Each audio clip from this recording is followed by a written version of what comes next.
I'm here to discuss the part and function of a car. My name is Kent Ayan Borja. This is tail lights. The function of tail lights is to provide visibility and signaling to other drivers, especially to the poor of in the night weather condition. This is side mirror. The side mirror is to help see the area behind or in the blind spots. This is car wiper. So car wiper used to remove rain, snow, water, or wash in the vehicles. Windshield. Windshield is to protect the vehicle occupants when flying debris such as insect, rats. Function of tires. The tires will have four types of function.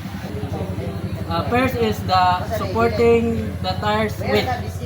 Second is transmitting and accelerating and braking force to the ground. So the third one is changing and maintaining direction. The last one is the absorbing shock from the road surface. Car bumper is to reduce physical damage in front and rear of vehicles and low speed collisions. Steering wheel. This is steering wheel. So steering wheel is to allow the driver to control the direction of the vehicle by turning the front wheels. This is a gear shift. Gear shift is allows the drivers to shift gears and control the power delivery to the wheels. Gas pedal. So gas pedal as known as the accelerator. So the gas pedal controls the amount of fuel and air entering the engine, regulating the vehicle's speed. Next is a clutch.